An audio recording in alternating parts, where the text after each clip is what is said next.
So now koina ngarang koina part 7 ni nakre udun ngasi part 8 che koina ina sing ngarang koina kadai gi matang do shin gi ma tamda koina first second Peter 1 gi 4 to 8 to madu man da ina explain tro ke sanctification ko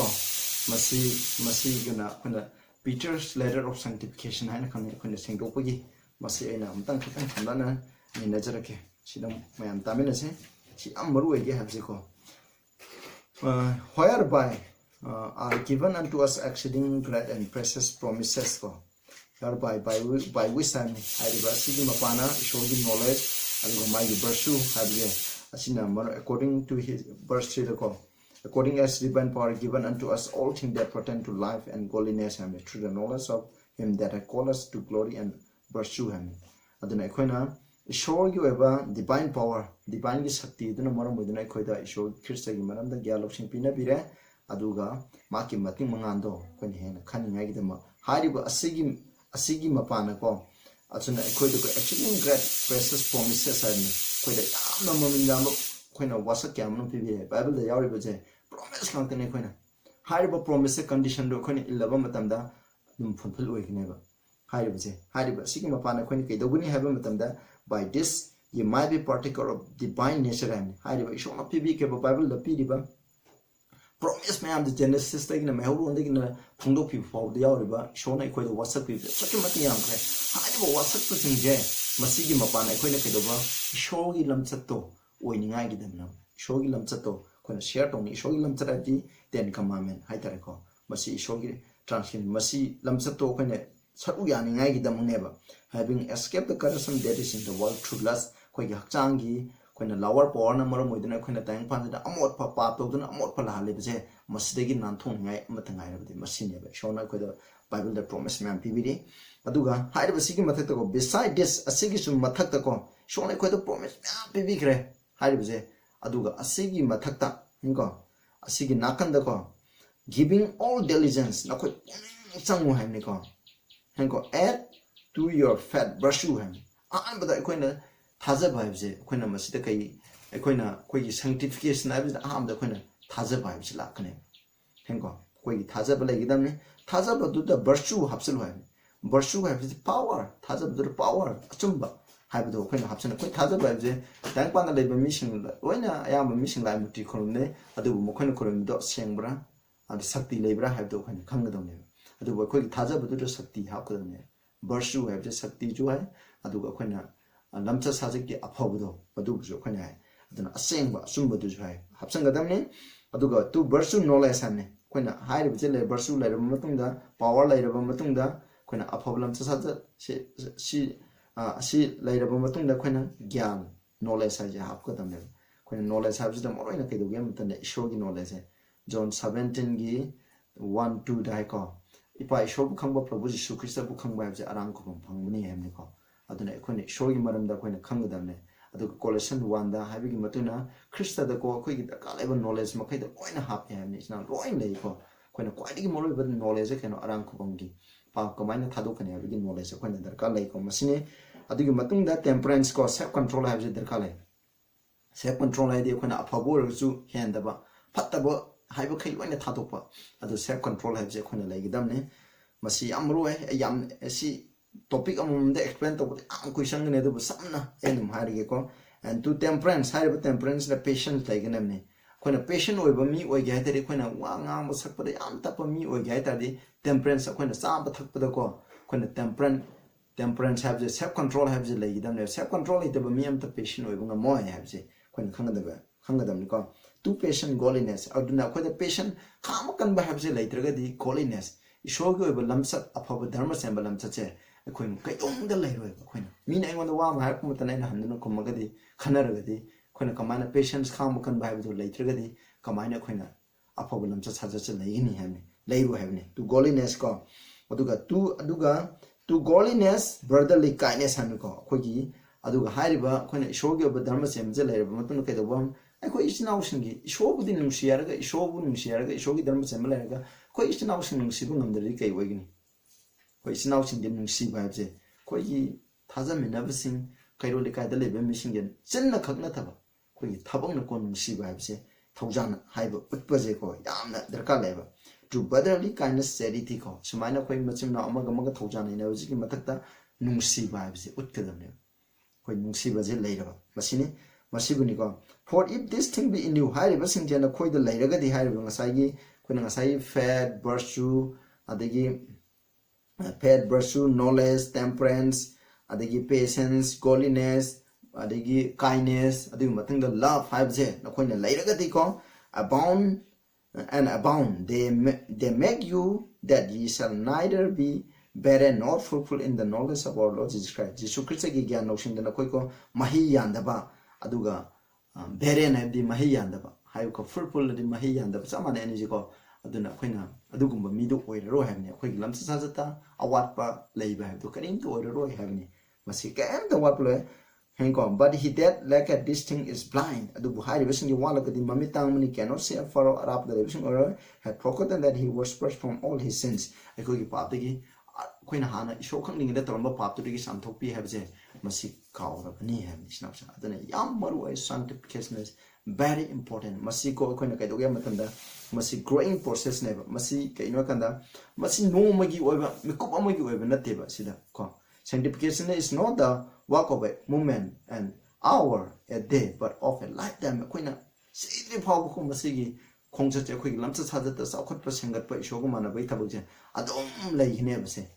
Aduna, Shogiatan to Gairaga, Shogiatan to Gaidana labor patroga, a sanctify where a shing and a hijack mission go around the sanctification. When the Bible Navigi Matuna, when Kangadam never. Ado Masigi. Tabakse adum progressive boy never. Ado high bokana, a sumina, matang karakum matan, when a karakum matan, turo have a high the yade.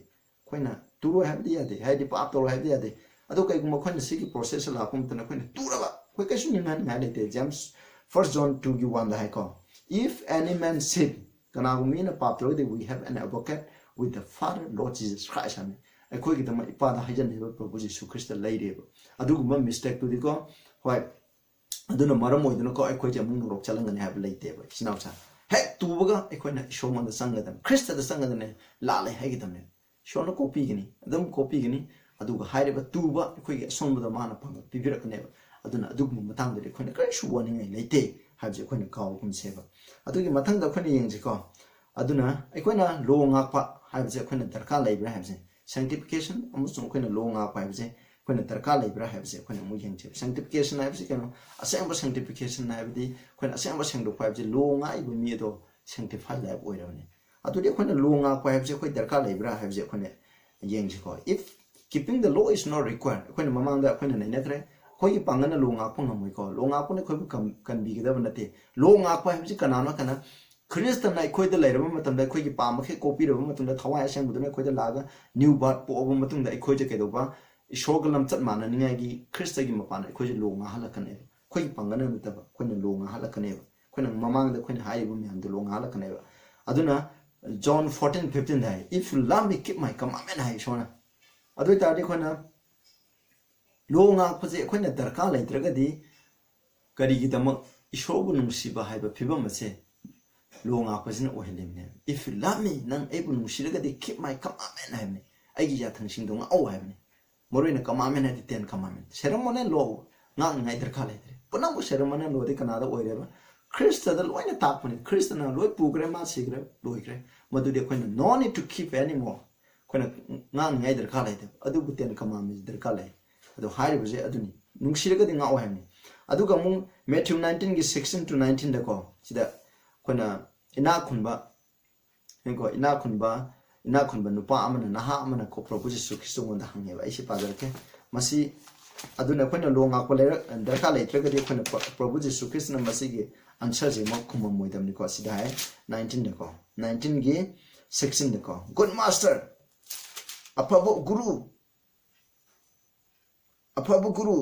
behold one came and said unto him good master what good things shall I do that I may have eternal life ai long mana da punsi Panghedi Oza, a Pabo Oza, a Karitoni, Prabhu Jesus Christ Nako, Nana Karigida Mai Paroko, Nana Karigida Maibu, a Pabakono, a Pabami, Amata Late, Adu Short Katani, Haiko, Adu Shidako, Adu Makadako. But if thou will enter into life, the Queen Arankopom Pange Hagadi keep the commandments. yathang sing athu ngau he ko karamba yathang na dong explain to he said unto him which karamba yathang no Jesus said hengo thou shalt not murder thou shalt not commit adultery nang mi haloi damne mi tu lanore thou shalt not mi pora lo damne thou shalt not bear false witness habni nang mi ngonda oida bangang lo damni verse 19 the honor thy father and thy mother ko and thou shalt love thy neighbor as thyself nang you don't carry on the na sama kun nang shiu habni hai bisri kai no sida ngai de keno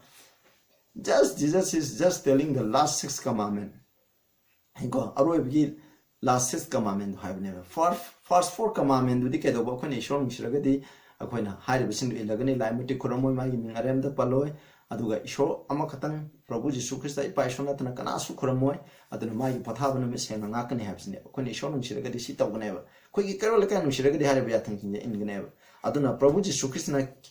if thou will enter into life na khoi arang khubum phangi ha yathang na o hai karamba yathang no ha sida ma palje very specific yamna masata na hare madudi ten commandment nga u hai aduna masina bi ten commandment nga ta ba miyam ta sarga saloi hai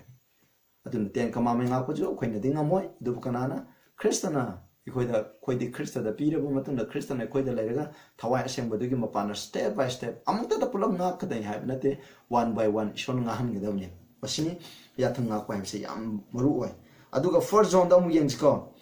first John 5:53 da ko masini sho koine yathang nga ko darka leitraga di sho bunung se abi khudam je kai yathang nga ko sin ohiri je kai no hai se ko mu yeng ko first John se first John 5:3 ai pazara ke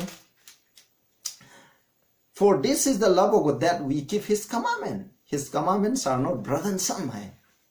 ai koine sho bunung se de kamai ukin si Bible amazing koina John the beloved ko bo mai se bok to na madi nungsibigi maram da khakte even John have like Revelation 1 John 2 John 3 John have nungsiba love ki maram da ngakte even se kai no kan manai ya thang ngak pa have se isho bu nungsibani ham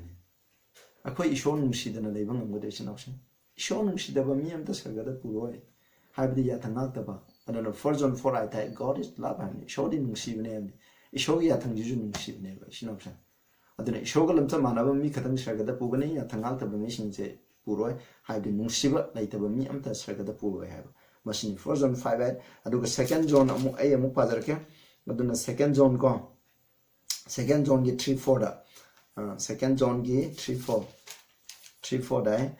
hereby we do know that we know him akoni shobu khangba ji kana if we keep his commandment akoni shoya thanga de akoni shobu khangi ham shoya thanga de khangre he that said I know him and keep not his commandment is liar and the truth it's not in him kana umna iti shobu khangi harga ma ya thang indrabdi ma masin thibini asum the mon de leite hai isna kone ya thanga de shobu khangre prabhu jisu krista bu khangre prabhu jisu krista bu khai kan bi mapuni haina loksan jatre adu tari khoi ke doba khoi masin thibini abje masida khoi na action na ngai aduga ishogi 2 John gi 1:6 da hanko sida mo hai this is love that we walk after his commandment habje aduna ikona masi ishogi athangi matung ina sat pa habje masi nungsibani ham sida yam laire nungsibing maram dai china so many texts adu Matthew 22 ge 36 taigina 34 da jai ko achoba commandment ani le aduna ishogi yathang tara je masi commandment ani na khoina suk taweba ahan ba sobu commandment du di kaino hai de aikoi gi ishor bu ko ai parake Matthew 22 koina 30 ga 7 ko 36 ane master which the great commandment in the law show you when that it's always kari so ya thing can just say unto thou shalt love the Lord thy God with all thy heart nangi thamoi punamaka with all thy soul nangi thawai punamaka with all thy mind nangi punam khudimaka loina ni show nung sigadabani masina han ba ya thang so baduni 39 the second is like unto e thou shalt love thy neighbor as thyself ani subadidi nangi kairo lekai bu nang nasama kumna nungsi you habsne adane masina ani shubani aduga verse 14 da ko on these two commandments hang all the laws and the prophet show Bible the pdba law makai aduga prophet sadi mai choksina haibiramba iramba khudima se nungsiba habsna sum up tawrame the by show habs nungsibani adune Bible habs kaino kanda Hariba nungsibudo explain tabuni Bible habse haribse 10 commandment duna Ishogi nungsiba habse karina to make action that duko whole Bible sina 10 commandment gi maramda law in the sandong ta ibne vishnawsa machine shida habse aduga ikoina hariba law je ikoina kamaina fulfill tabuni kamaina ngakni habse ikoina mu yengseba Romans 13 yam phajai sinawsa Romans 13 da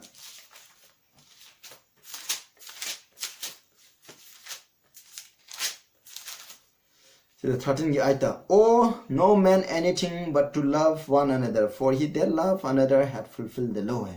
Mi amata dago nungsi babs na tana mi kan anta laman tolan ganu hamni. Aduga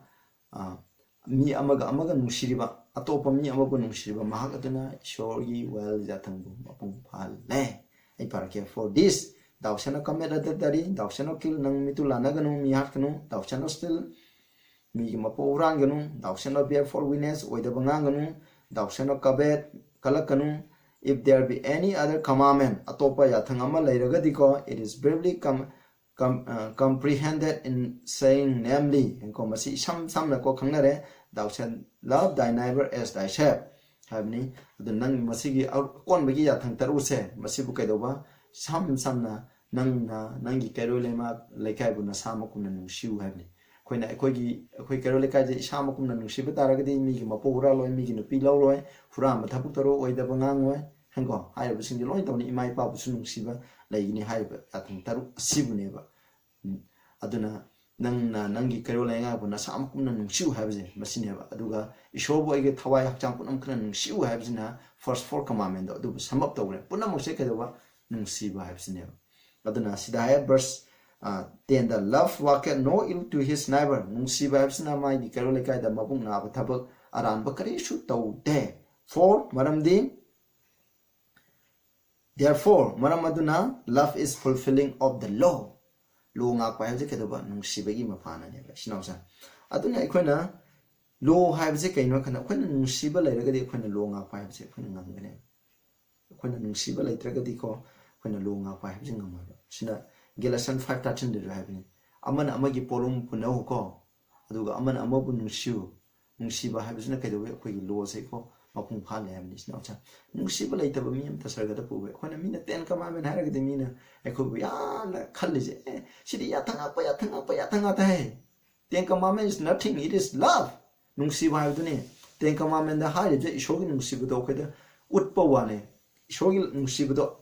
ibo aibo ina pibo wane God is love first and for all. Ishon nungsibnamni. Ten commandment je ishon nungsibne.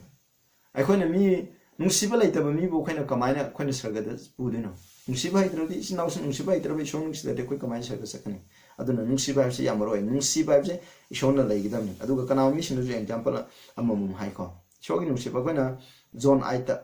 yam phabnu pima oktabi nupima Mary Magdalene hai nupi the Pharisees me ana lok tu narga ma bu phani ngai gi mo pure Jesus Christ e manata tami nupa ri phari tu nupi ka param basi yadram ani mo phaga dum edu bu chai ngi dum pure adu ga hai Prabhu Jesus Christ mon dai koina nupi je oktaba thabak tum toring da phara pro kuni hai ko mosi gi logi matui na ma jan thara hai nang kari hai sine adu Prabhu Jesus Christ na kai hai mana hai na khoi gi marak ta gi hawbada gi pap sung dok to di miam na ma phana nung tha sun hai adu gi mathang lai ma da I ba hore mo khoi na ta ri pap sun mathang I ba hore adu mathang da mi loi cha thak re sa thok mathang da Prabhu Jesus Christ mo na ke aduna mana ni pi na khan bi Prabhu Jesus Christ na hek mo da har ko ai je condemnation ne na khalle ba adu bu nu pi nang ku kana na maran si kana su si de adu dai chu nang maran si ro na ai condemn nang gi pap to ai condemn to bu la ko na ti ha ne Maran sila ko adubu mana makata de go and sin no more hamen nang ko piram ni salo nang amuk pap to ro ko hana to musin nang to hai de go and sin no more hamen khone pa be khone sai de khone phatta ba to gi da khone khang na to gi de shona khoi ba sai de adubu har bu no pi do khaido ba mana Pharisees in the am sale dharma gi lu ching bus na ma gi to gi ba pa me copy ro hamen adubu Christian na mo da nung sibu le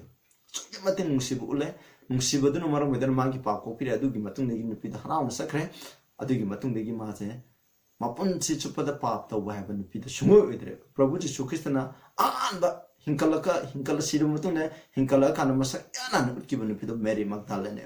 aduma kedawi ishona ma ya nungsi ya du khangmuduna ishona ma ya nungsi re nungsibaduna maram moidana ma lemoribu punsi de ishogi de mo wakar oiba pa yaw de punsi pataba suki mati ko mana torba papse yam garmi shaitan tare ni mongon de tantueje suki mati patab oktaba lamcha sajata suki mati oktraba ko aduni hai de ishona nungsiba aduna ishogi nungsibuna magi thamoido sense story akoju adugumba nupiduna magi pam kai do kopire ma bu nungsi adumna ikoju koi pa ang kopi shona ikoi bu ang nungsi habje khangba asigi mapana ikoi ishobu thamoi sena nungsiba asigi mapana ꯑꯩꯈꯣꯏꯅ ꯄꯥꯞ ꯈꯨꯗꯤꯡꯃꯛ ꯊꯥꯗꯣꯛꯄ ꯉꯝꯒꯅꯤ ꯏꯁꯣꯔ ꯌꯥꯊꯪ ꯃꯈꯩꯁꯤ ꯉꯥꯛꯄ ꯉꯝꯒꯅꯦꯕ ꯅꯨꯡꯁꯤꯕ ꯂꯩꯇ꯭ꯔꯒꯗꯤ ꯑꯩꯈꯣꯏꯅ ꯉꯥꯛꯄ ꯉꯝꯃꯣꯏ 1 Corinthians 13ꯗ ꯍꯥꯏꯗꯨꯅꯤ ꯑꯩꯈꯣꯏꯅ ꯅꯨꯡꯁꯤꯕ ꯍꯥꯏꯕꯁꯦ ꯑꯩꯈꯣꯏꯅ ꯊꯥꯖꯕ ꯑꯗꯨ ꯑꯗꯥ ꯆꯦꯔꯤꯇꯤ ꯍꯥꯏꯕꯁꯤꯒꯤ ꯃꯅꯨꯡꯗ ꯀꯩꯅꯣ ꯑꯩꯈꯣꯏꯅ ꯐꯦꯠꯁꯦ ꯆꯤꯡꯖꯥꯎꯒꯨꯝꯅ ꯃꯥꯡꯍꯟꯕ ꯑꯗꯨ ꯑꯗꯥ ꯂꯩꯔꯒꯁꯨ ꯆꯤꯡ ꯃꯐꯝ ꯍꯣꯡꯕ ꯉꯝꯕ ꯊꯥꯖꯕ ꯂꯩꯔꯒꯁꯨ ꯅꯨꯡꯁꯤꯕ ꯂꯩꯇ꯭ꯔꯗꯤ ꯑꯔꯦꯝꯕꯅꯤ ꯍꯥꯏꯁꯦ ꯂꯚ ꯏꯁ ꯚꯦꯔꯤ ꯏꯝꯄꯣꯔꯇꯦꯟ ꯆꯦꯔꯤꯇꯤ ꯂꯚ ꯍꯥꯏꯕꯁꯦ ꯈ꯭ꯋꯥꯏꯗꯒꯤ ꯃꯔꯨ ꯑꯣꯏꯕꯅꯦꯕ ꯍꯥꯏꯔꯤꯕ ꯅꯨꯡꯁꯤꯕ ꯑꯁꯤꯅ ꯑꯩꯈꯣꯏꯅ ꯏꯁꯣꯔꯒꯤ ꯌꯥꯊꯪ ꯃꯈꯩꯁꯦ ꯑꯩꯈꯣꯏꯅ ꯉꯥꯛꯄ ꯍꯥꯏꯕꯁꯦ ꯏꯆꯤꯟ ꯏꯅꯥꯎꯁꯦ ꯑꯩꯈꯣꯏꯅ ꯉꯝꯒꯗꯧꯔꯤꯕꯅꯦꯕ ꯃꯁꯤ ꯌꯥꯝ ꯃꯔꯨ ꯑꯣꯏ ꯑꯩꯈꯣꯏꯅ ꯍꯥꯏꯕꯁꯦꯀꯣ ꯑꯗꯨꯅ ꯑꯩꯈꯣꯏꯅ ꯏꯁꯣꯔꯒꯤ ꯂꯣꯁꯤꯗꯤ ꯑꯩꯈꯣꯏꯅ ꯌꯥꯝ ꯑꯗꯨꯒ Romans 5:5 ꯗꯀꯣ ꯑꯩꯈꯣꯏꯅ ꯑꯃꯨꯛ ꯄꯥꯁꯤ Romans 5:5 ꯗ ꯑꯩ ꯄꯥꯖꯔꯛꯀꯦ Romans 5:5 ꯗ ꯑꯩꯈꯣꯏꯒꯤ ꯊꯃꯣꯏꯗ ꯅꯨꯡꯁꯤꯕꯁꯦ ꯀꯃꯥꯏꯅ ꯊꯝꯕ꯭ꯔꯥ ꯍꯥꯏꯕꯁꯤꯀꯣ Romans 5:5 Hope maketh not ashamed ꯑꯩꯈꯣꯏꯅ ꯑꯁꯥꯁꯤꯅ ꯑꯩꯈꯣꯏꯕꯨ ꯏꯀꯥꯏꯍꯟꯗꯦ because the love of God is set abroad in our hearts by the Holy Ghost which is given unto us ꯑꯩꯈꯣꯏꯗ ꯄꯤꯕꯤꯔꯤꯕ ꯊꯋꯥꯏ ꯑꯁꯦꯡꯕ ꯑꯗꯨꯒꯤ ꯃꯄꯥꯟꯅ ꯏꯁꯣꯔꯒꯤ ꯅꯨꯡꯁꯤꯕꯁꯦ ꯑꯩꯈꯣꯏꯒꯤ ꯊꯃꯣꯏꯗꯀꯣ set abroad ꯍꯥꯏꯕꯅꯤ ꯑꯩꯈꯣꯏꯅ ꯁꯟꯗꯣꯛꯇꯨꯅꯀꯣ ꯂꯩꯍꯜꯂꯤ ꯍꯥꯏꯕꯅꯤ ꯁꯤꯅꯥꯎꯁꯥ ꯅꯨꯡꯁꯤꯕ ꯍꯥꯏꯕꯁꯦ ꯊꯋꯥꯏ ꯑꯁꯦꯡꯕꯅ ꯑꯩꯈꯣꯏꯗ ꯄꯤꯕꯤꯕꯅꯤ ꯍꯥꯏꯔꯤꯕꯁꯤꯅ ꯑꯩꯈꯣꯏꯅ ꯊꯋꯥꯏ ꯑꯁꯦꯡꯕ ꯃꯄꯥꯟꯅ ꯑꯩꯈꯣꯏ ꯃꯤꯁꯤꯡꯕꯨ ꯅꯨꯡꯁꯤꯒꯅꯤ ꯁꯤꯅ ꯑꯩꯈꯣꯏꯒꯤ ꯊꯃꯣꯏꯗ ꯅꯨꯡꯁꯤꯕꯁꯤ ꯀꯅꯥꯅ ꯂꯩꯍꯜꯂꯤ ꯄ꯭ꯔꯚꯨ ꯖꯤꯁꯨ ꯈ꯭ꯔꯤꯁꯇꯒꯤ ꯊꯋꯥꯏ ꯑꯁꯦꯡꯕꯒꯤ ꯃꯄꯥꯟꯅ ꯂꯩꯍꯟꯕꯅꯤ ꯁꯥꯏꯟꯊꯥꯡꯆꯥ ꯑꯩꯈꯣꯏꯅ ꯊꯋꯥꯏ ꯑꯁꯦꯡꯕ ꯂꯩ ꯍꯥꯏꯕꯒꯤ ꯈꯨꯗꯝ ꯑꯃꯗꯤ ꯂꯚ ꯍꯥꯏꯕꯁꯤꯅꯤ ꯅꯨꯡꯁꯤꯕ ꯂꯩꯇ꯭ꯔꯕ ꯊꯋꯥꯏ ꯑꯁꯦꯡꯕ ꯂꯩꯇ꯭ꯔꯕꯅꯤ ꯁꯤꯅꯥꯎꯁꯥ ꯑꯩꯈꯣꯏꯅ ꯈꯪꯒꯗꯧꯕꯗꯤ ꯑꯗꯨꯅ ꯅꯨꯡꯁꯤꯕ ꯑꯩꯈꯣꯏꯅ ꯏꯁꯣꯔꯕꯨ ꯇꯁꯦꯡꯅ ꯅꯨꯡꯁꯤꯕ ꯇꯥꯔꯒꯗꯤꯀꯣ ꯑꯩꯈꯣꯏꯅ ꯃꯥꯒꯤ ꯌꯥꯊꯪ ꯃꯈꯩ ꯂꯣꯏꯅ ꯏꯟꯒꯅꯦꯕ ꯑꯩꯈꯣꯏ ꯑꯃꯒ ꯅꯨꯡꯁꯤꯅꯕ ꯍꯥꯏꯕꯁꯦ ꯀꯔꯤꯅꯣ ꯁꯤ ꯑꯩꯈꯣꯏꯅ ꯌꯥꯊꯪ ꯇꯦꯟ ꯀꯃꯥꯟꯃꯦꯟ ꯍꯥꯏꯔ ꯃꯤꯅ ꯂꯥꯟꯅ ꯈꯜꯂꯤꯁꯦ ꯀꯔꯤꯒꯤ ꯈꯟꯅꯤꯡꯉꯥꯏ ꯂꯩꯇꯦ ꯃꯁꯤꯗꯤ ꯅꯨꯡꯁꯤꯌꯨ ꯍꯥꯏꯕꯅꯤ ꯑꯩꯈꯣꯏ ꯏꯆꯤꯟ ꯏꯅꯥꯎꯁꯤꯡ ꯅꯨꯡꯁꯤ ꯂꯣꯏ ꯅꯨꯡꯁꯤ ꯑꯗꯨ ꯅꯨꯡꯁꯤꯕ ꯍꯥꯏꯕꯁꯦ ꯂꯩꯒꯗꯕꯅꯤ ꯁꯤꯗꯒꯤ ꯍꯦꯟꯅ ꯆꯥꯎꯕ ꯙꯔꯃ ꯀꯔꯤ ꯂꯩꯒꯦ ꯅꯨꯡꯁꯤꯕ ꯂꯩꯕ ꯍꯥꯏꯕꯁꯦ ꯙꯔꯃ ꯁꯦꯝꯕ ꯂꯩꯕ ꯑꯗꯨꯕꯨ ꯏꯆꯤꯟ ꯏꯅꯥꯎꯁꯥ ꯑꯩꯈꯣꯏꯅ ꯀꯥꯎꯔꯣꯏꯗꯕ ꯍꯥꯏꯕꯁꯦ ꯑꯩꯈꯣꯏꯅ ꯃꯁꯤꯅꯤꯀꯣ ꯑꯗꯨꯒ ꯀꯅꯥꯒꯨꯝꯕ ꯃꯤꯁꯤꯅ ꯍꯥꯏ ꯑꯗꯨꯅ ꯏꯁꯣꯔꯒꯤ ꯂꯣꯁꯤꯗꯤ ꯌꯥꯝꯅ ꯄꯥꯛ ꯆꯥꯎꯏꯀꯣ ꯑꯗꯨꯒ ꯌꯥꯝꯅ ꯑꯄꯤꯛꯄ ꯑꯉꯥꯡꯁꯤꯡꯒꯤꯗ ꯈꯪꯅꯤꯡꯉꯥꯏꯁꯨ ꯌꯥꯝꯅ ꯂꯥꯏꯕ ꯑꯗꯨꯒ ꯃꯁꯤꯗꯤ ꯌꯥꯝꯅꯁꯨ ꯃꯥꯒꯤ ꯃꯅꯨꯡ ꯃꯄꯥꯟ ꯊꯤꯠꯄ ꯌꯧꯅꯀꯣ ꯃꯁꯤꯗꯤ ꯌꯥꯝꯅ ꯆꯥꯎꯋꯦꯕ ꯑꯩꯈꯣꯏꯅ Matthew 5:22ꯒ 28ꯗꯣ ꯑꯩ ꯑꯃꯨꯛ ꯄꯥꯖꯔꯛꯀꯦ ꯃꯁꯤꯒꯤ ꯑꯦꯛꯁꯇꯦꯟꯁꯟꯁꯦꯀꯣ ꯂꯣ ꯍꯥꯏꯕꯁꯤꯅꯀꯣ ꯂꯣꯏꯅ ꯁꯨꯞꯇꯕ ꯂꯩꯇꯦꯀꯣ Matthew 5:22 ꯀꯣ ꯑꯩꯈꯣꯏꯅ ꯁꯤꯗ ꯍꯥꯏꯁꯦ 5:22 ꯀꯅꯥꯒꯨꯝꯕ ꯃꯤꯁꯤꯡꯅꯗꯤ ꯍꯥꯏꯔꯛꯄ ꯌꯥꯏ ꯑꯗꯥꯝꯁꯦ ꯄꯥꯞ ꯇꯧꯏꯁꯦ ꯂꯣ ꯊꯨꯒꯥꯏꯔꯅꯤ ꯀꯔꯝꯕ ꯂꯣꯅ ꯃꯥ ꯊꯨꯒꯥꯏꯔꯤꯁꯦ ꯑꯩꯈꯣꯏꯅ ꯌꯥꯝ ꯍꯥꯏꯅꯤꯡꯉꯥꯏ ꯂꯩ ꯏꯁꯣꯔꯅ ꯆꯥꯒꯅꯨ ꯍꯥꯏꯕꯅꯤ ꯃꯃꯥ ꯃꯄꯥꯅ ꯍꯥꯏꯕ ꯏꯟꯗꯕꯒꯤ ꯂꯣꯗꯣ ꯊꯨꯒꯥꯏꯔꯦ ꯑꯗꯨꯒ ꯆꯥꯒꯅꯨ ꯍꯥꯏꯕꯅꯤ ꯆꯥꯔꯒ ꯁꯤꯒꯅꯤ ꯍꯥꯏꯕꯅꯤ ꯑꯩꯈꯣꯏꯁꯨ ꯍꯧꯖꯤꯛ ꯅꯤꯁꯥ ꯆꯥꯒꯅꯨ ꯍꯥꯏꯕꯗꯣ ꯑꯗꯨꯒ ꯆꯞ ꯃꯥꯟꯅꯩ thou shalt not kill ꯅꯠꯇ꯭ꯔꯒ ꯑꯗꯨꯒ ꯅꯪꯒꯤ ꯅꯃꯥ ꯅꯄꯥꯕꯨ ꯅꯨꯡꯁꯤ ꯅꯃꯥ ꯅꯄꯥꯅ ꯍꯥꯏꯕ ꯏꯜꯂꯨ ꯍꯥꯏꯕꯗꯣ ꯑꯗꯨ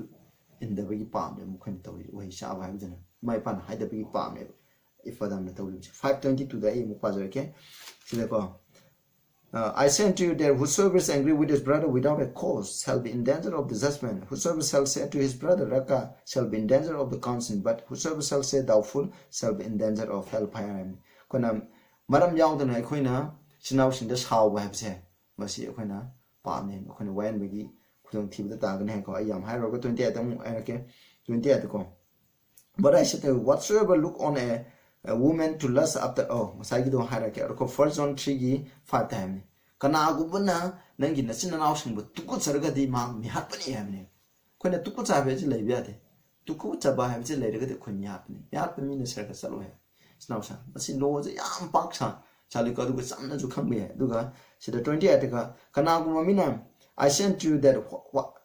whosoever look on a woman to lust after her sida mina kana nupi koina nupi yang je pa ni hai sida haibna te nupi yang ba pa ne ha sida ide nupi do yang kan to lust after her ni maga haktin na ningba ko maga phatta ba tong bagi nupi do yang ga maga saiji phatta ba to bagi wakhal do maga tumin na bagi phatta ba to bagi wakhal do khalaga di pa to re ha sida ha mina sigi shirana che to lust after her ni ko khona last je nupi yang ni cham cham na isi ani san ni iman ani yeng ba pa ki loine na ko ma ga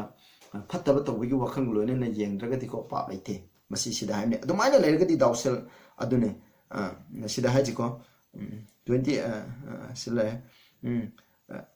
and her had committed adultery with her already in her ma gi thamoi de ko pa tawre habse ekhoina hai aduna khoina sida habse khoina proverb ta ju khoina hai ni ko kaido ga matam da khoina khan gi bado khoina khalla ga di khoina thabuk oina taw khrabani habse khoina matam khuding da khoina kawre da ne as you think in ko khoi thamoi da khalla di pa to tan taw ram ne aduga khoi mu yeng se ro da mu Prabhu Jesu Christ na shogi lo je ko kana omis na Prabhu Jesu Christ na siba matam ni shogi lo je mangan kre si chumbra khoi masi chumba na te khoi jeng je khoina hana su pagram ne aduga khoina Matthew 5:17 I think da khoina 5:17 I think the thing not that I am come to destroy the law or prophets aine shogi law amsung shogi mai chok ching ko Old Testament Moses na Isaiah na sin chingbo mai chok ching iram bodo mangan balak na te I am not come to destroy but to fulfill him masi thungan bala kuni very license to you sagam sum pithibi ni magni one jot or one title shall in no wise pass from the law the khudin macha jot khati tang phaw khudin macha khati tang phaw mangwe they'll all be fulfill him loina thungri phaw masi amta mangwe man mangi bu ceremony lo di man mang khasin ko aduna khone yamna di paragum ji Psalm 111 gi 7 an ko they stand fast forever and ever him shogi atang ching jide adum ishor masamu leading saga Matthew 24 ki thate heaven and earth shall pass away but my word shall not pass away saga pithibi di mang khini adu ai wai di suma mang he aduna sida hare aduga Isaiah 40 gi aita juko aduna koina mi sing si banai lai sing khuda banai adu ai wai di sungoi si banai ro hane sida la adu Deuteronomy 4 gi ai yam pararo ge Deuteronomy 4 gi 2 Proverbs 30 gi 5 6 da koina ni show gi wai da ko koina Hapsan bazu yaro lokthok bazu yaro hai ko aduga pro Revelation 22 gi 18-19 da kana mamina shogi wahida shogi Revelation names da hapsan ba taragadi hengo hapsan bana traka lokthok ba taragadi magi ming da ju ahin bigi lai te lokthok bi ni hai hapsan lagana pap as book of death magi ming hapsan gi lokthok na book of life te gi magi ming lokthok bi ni hai masida sumna hai ko aduga kone yang se Hebrew 13 gi ayat AC parke Hebrew 13 gi ayat Hebrew 13 gi ayat ko Jesus Christ the same yesterday and today and forever ekoi gi Prabhu Jesu Christ de ngasi su hayeng su ko hangchi su adum loi gi ne hong oi ba mai lam cha su hong de ba ado kona Malachi 3:6 ko hai I the Lord sends not have ishor have ji hong manai de kona Adam gi matam de ne ji phau le de ishor de hong manai de mai lam cha hong manai de chin option Adam if Adam the darkha lai gi ba ishor de khoi de darkha lai cha mane condition same Abraham the darkha lai do sa mane adu Abraham mo di Prabhu Jesu Christ ngondu da la aga sigani haina madu thajar gam khoi hingni dharma sengni inoksu hail bising do khoina loina hingi bni sna khoi cha mane khoi ki Jesu Christ la kana khoi mongon da thajar ga damni thajar ga khoina hingi damni haibje masine ba adu ga James 1 gi 17 da ko hai show da di ko kaido gi hamatam da madi yengcha iparake James 1 gi 17 James 1 gi 17 oh sorry 1 gi 17 the cause every good gift and every perfect gift is from above come down from the Father of light with whom is no variableness neither shadow of turning ko afaba kudong kudeng mai shode gi lakoni adu aina haining yo point with whom is no variableness makoi da kena vibe de like neither shadow of turning ko mongon da gi lai thoki gani have shona pi ki do then show ya thang hong gani have mongon da hong ba have to kari shu lai te have je masine ba matam kuding da leng de lai ni sinau sa aduna show ya thang have je koina masi yamna nungsibani have je masine ba aduga kana misna akona 2 Corinthians chapter 3 de ko aina mathangi topic the 2 Corinthians chapter 3 gi maram da ina phajna ko kana koina mu aina hajarake maduda koina yengchi ko 2 Corinthians 3 the minute am khane ko and the commandments loi khre habido madugi maram da koina misina yamna pastor sinna priest away adu haire ba sigi maram da koina mathangda phajana nei singa sigi da mchin mathang chi solution de sinau sa aduna nungsi ba habse koina lei gi damni koina nungsi ba lei ba habse nungsi ba yoro phamdi kanano Prabhu Jesu Christ ne ꯑꯩꯈꯣꯏꯒꯤꯗ ꯃꯃꯥꯅ ꯀ꯭ꯔꯣꯁꯇ ꯄꯥꯡꯊꯤꯕꯤꯕꯅꯤ ꯑꯩꯈꯣꯏꯅ ꯄ꯭ꯔꯚꯨ ꯖꯤꯁꯨ ꯈ꯭ꯔꯤꯁꯇꯅ ꯅꯨꯡꯁꯤꯕꯁꯤꯒꯤ ꯃꯄꯥꯟ ꯑꯩꯈꯣꯏꯅ ꯏꯁꯣꯔꯒꯤ ꯌꯥꯊꯪꯁꯤ ꯉꯥꯛꯄꯅꯤ ꯉꯥꯛꯁꯦ ꯅꯨꯡꯁꯤꯕ ꯂꯩꯔꯀꯥꯟꯗ ꯑꯩꯈꯣꯏꯅ ꯌꯥꯊꯪꯗꯣ ꯉꯥꯛꯄ ꯉꯝꯒꯅꯤ ꯏꯆꯤꯟꯅꯥꯎꯁꯥ ꯑꯗꯨꯅ ꯍꯥꯏꯔꯤꯕꯁꯦ ꯌꯥꯊꯪ ꯉꯥꯛꯄ ꯍꯥꯏꯕꯁꯦ ꯑꯩ ꯏꯁꯥꯒꯤ ꯄꯥꯡꯒꯜꯅ ꯉꯝꯕ ꯅꯠꯇꯦ ꯃꯁꯤ ꯏꯁꯣꯔꯅ ꯑꯩꯉꯣꯟꯗ ꯂꯩꯕꯒꯤ ꯃꯄꯥꯟꯅꯤ ꯑꯩꯈꯣꯏꯒꯤ ꯊꯃꯣꯏꯗ ꯏꯁꯣꯔꯕꯨ ꯅꯨꯡꯁꯤꯕꯁꯦ ꯏꯁꯣꯔꯅ ꯍꯧꯍꯜꯂꯛꯀꯅꯦꯕ ꯃꯗꯨꯒꯤ ꯃꯄꯥꯟꯗ ꯌꯥꯊꯪ ꯉꯥꯛꯄ ꯉꯝꯒꯅꯤ ꯍꯥꯏꯕꯁꯦ ꯏꯆꯤꯟꯅꯥꯎꯁꯥ ꯁꯤꯅꯤ ꯑꯗꯨꯅꯤ ꯑꯩꯈꯣꯏꯅ ꯅꯍꯥꯟ ꯍꯥꯏꯕꯗꯣ ꯌꯥꯊꯪ ꯉꯥꯛꯄꯅ ꯑꯩꯈꯣꯏꯕꯨ ꯑꯔꯥꯟ ꯈꯨꯕꯝ ꯐꯪꯉꯣꯏ ꯑꯗꯨꯕꯨ ꯌꯥꯊꯪ ꯉꯥꯛꯇ꯭ꯔꯒꯁꯨ ꯑꯔꯥꯟ ꯈꯨꯕꯝ ꯐꯪꯉꯣꯏ ꯍꯥꯏꯕꯗꯤ ꯃꯔꯝꯗꯤ ꯌꯥꯊꯪ ꯉꯥꯛꯄꯅ ꯍꯥꯏꯗꯤ ꯑꯩꯈꯣꯏꯅ ꯑꯔꯥꯟ ꯈꯨꯕꯝꯒꯤ ꯎꯄꯥꯏꯗꯤ ꯅꯠꯇꯦꯕ ꯌꯥꯊꯪ ꯉꯥꯛꯄꯁꯤꯗꯤ ꯀꯩꯅꯣ ꯑꯩꯈꯣꯏꯅ ꯄ꯭ꯔꯚꯨ ꯖꯤꯁꯨ ꯈ꯭ꯔꯤꯁꯇꯅ ꯀ꯭ꯔꯣꯁꯇ ꯂꯥꯛꯑ ꯁꯤꯕꯤꯗ꯭ꯔꯕ ꯑꯩꯈꯣꯏꯅ ꯌꯥꯊꯪ ꯉꯥꯛꯑꯦ ꯍꯥꯏꯔꯒꯁꯨ ꯃꯥꯅ ꯁꯤꯕꯤꯗ꯭ꯔꯒꯗꯤ ꯑꯩꯈꯣꯏꯒꯤ ꯄꯥꯞꯀꯤ ꯗꯟꯗꯤ ꯃꯈꯩꯗꯣ ꯂꯧꯕꯤꯗ꯭ꯔꯒꯗꯤ ꯑꯩꯈꯣꯏꯅ ꯀꯟꯕꯤꯕ ꯐꯪꯉꯣꯏꯕ ꯑꯗꯨꯅ ꯑꯔꯥꯟ ꯈꯨꯕꯝ ꯍꯥꯏꯕꯁꯦ ꯑꯩꯈꯣꯏꯅ ꯌꯥꯊꯪ ꯉꯥꯛꯑꯒ ꯐꯪꯕ ꯅꯠꯇꯦꯕ ꯑꯗꯨꯕꯨ ꯏꯁꯣꯔꯅ ꯑꯩꯈꯣꯏꯗ ꯂꯩꯕꯤꯔꯕ ꯃꯇꯨꯡꯗ ꯃꯥꯅ ꯑꯩꯈꯣꯏꯒꯤ ꯊꯃꯣꯏꯗ ꯂꯩꯔꯕ ꯃꯇꯨꯡꯗ ꯌꯥꯊꯪ ꯉꯥꯛꯍꯟꯕꯒꯤ ꯊꯕꯛꯁꯦ ꯃꯥꯅ ꯇꯧꯍꯟꯒꯅꯦꯕ ꯑꯩꯈꯣꯏꯒꯤ ꯄꯥꯞ ꯀꯣꯛꯄꯤꯕꯁꯨ ꯃꯥꯅꯤ ꯌꯥꯊꯪ ꯉꯥꯛꯍꯟꯕꯒꯤ ꯊꯕꯛꯁꯨ ꯃꯥꯅꯤ ꯄꯨꯝꯅꯃꯛ ꯏꯁꯣꯔꯒꯤ ꯊꯧꯖꯥꯟꯅ ꯑꯣꯏꯕꯅꯦꯕ ꯑꯩꯈꯣꯏꯗꯤ ꯆꯨꯝꯅꯇꯪꯒꯤ ꯑꯩꯈꯣꯏꯅ ꯏꯁꯣꯔꯒꯤ ꯃꯇꯨꯡ ꯏꯟꯅ ꯆꯠꯆꯕꯅꯦꯕ ꯑꯗꯨꯅ ꯇꯥꯕꯤꯔꯤꯕ ꯃꯌꯥꯝ ꯈꯨꯗꯤꯡꯗ ꯕꯣꯔ ꯄꯤꯕ ꯑꯣꯏꯁꯅꯨ ꯑꯩꯅ ꯉꯥꯡꯕꯗ ꯌꯥꯝꯅ ꯊꯨꯅ ꯉꯥꯡꯕꯗ ꯁꯣꯏꯈꯤꯕ ꯑꯗꯨꯅ ꯍꯥꯏꯔꯣꯏꯗꯕ ꯋꯥꯍꯩ ꯀꯌꯥ ꯌꯥꯎꯔꯕꯁꯨ ꯏꯄꯥ ꯏꯁꯣꯔ ꯑꯩꯈꯣꯏꯒꯤ ꯅꯨꯡꯁꯤꯔꯕ ꯏꯆꯤꯟꯅꯥꯎꯁꯤꯡ ꯑꯩꯈꯣꯏꯅ ꯃꯌꯥꯝꯅ ꯀꯣꯛꯄꯤꯌꯨ ꯑꯗꯨꯒ ꯑꯩꯒꯤ ꯁꯔꯃꯣꯟꯁꯤꯅ ꯑꯩꯈꯣꯏꯅ ꯕ꯭ꯂꯦꯁ ꯇꯧꯕ ꯇꯥꯔꯒꯗꯤ ꯑꯩꯈꯣꯏꯅ ꯅꯈꯣꯏꯒꯤ ꯅꯆꯤꯟ ꯏꯅꯥꯎꯁꯤꯡꯗ ꯃꯁꯤꯒꯤ ꯁꯤꯌꯔꯁꯦ ꯇꯧꯕꯤꯌꯨ ꯑꯗꯨꯒ ꯃꯤꯉꯣꯟꯗꯁꯨ ꯁꯤꯌꯔ ꯇꯧꯕꯤꯌꯨ ꯑꯗꯨꯒ ꯑꯩꯒꯤ ꯌꯨꯇ꯭ꯌꯨꯕ ꯑꯁꯤꯗꯁꯨ ꯁꯕꯁꯀ꯭ꯔꯥꯏꯕꯁꯨ ꯇꯧꯕꯤꯌꯨ ꯏꯆꯤꯟꯅꯥꯎꯁꯦ ꯑꯩꯈꯣꯏꯅ ꯄ꯭ꯔꯚꯨ ꯖꯤꯁꯨꯅ ꯂꯥꯛꯄ ꯑꯁꯨꯛꯀꯤ ꯃꯇꯤꯛ ꯅꯛꯈ꯭ꯔꯕꯅꯤ ꯑꯗꯨꯒꯤꯗꯃꯛ ꯑꯩꯈꯣꯏ ꯊꯧꯔꯥꯡ ꯇꯧꯁꯤ ꯍꯥꯏꯕꯁꯤꯒꯤ ꯉꯁꯤꯒꯤ ꯃꯇꯥꯡꯁꯤꯗ ꯂꯣꯏꯁꯤꯜꯂꯁꯤ ꯇꯥꯕꯤꯕ ꯕꯣꯔ ꯄꯤꯕ ꯑꯣꯏꯁꯅꯨ ꯖꯒꯠꯇ ꯂꯩꯕ ꯏꯄꯥ ꯏꯁꯣꯔꯅ ꯊꯥꯒꯠꯆꯔꯤ ꯑꯩꯈꯣꯏꯅ ꯍꯧꯖꯤꯛ ꯄꯥꯈ꯭ꯔꯕ ꯅꯍꯥꯛꯀꯤ ꯑꯩꯈꯣꯏꯅ ꯅꯩꯅꯈ꯭ꯔꯕ ꯅꯍꯥꯛꯀꯤ ꯋꯥꯔꯤꯁꯤꯡ ꯑꯁꯤꯒꯤ ꯃꯔꯝꯗ ꯊꯥꯒꯠꯆꯔꯤ ꯌꯥꯊꯪ ꯉꯥꯛꯄ ꯍꯥꯏꯕꯁꯤ ꯅꯍꯥꯛꯀꯤ ꯃꯄꯥꯟꯅ ꯊꯋꯥꯏ ꯑꯁꯦꯡꯕ ꯃꯄꯥꯟꯅ ꯉꯝꯒꯅꯤ ꯍꯥꯏꯕ ꯑꯩꯈꯣꯏꯅ ꯇꯝꯈ꯭ꯔꯦ ꯑꯩꯈꯣꯏ ꯈꯨꯗꯤꯡꯃꯛ ꯏꯄꯥ ꯄꯥꯄꯤ ꯑꯣꯏꯗꯨꯅ ꯂꯩꯍꯟꯕꯤꯔꯒꯅꯤ ꯏꯄꯥ ꯅꯍꯥꯛꯀꯤ ꯑꯩꯈꯣꯏꯅ ꯌꯥꯊꯪꯁꯦ ꯏꯟꯗꯨꯅ ꯙꯔꯃ ꯆꯦꯟꯕ ꯐꯪꯕ ꯉꯝꯕ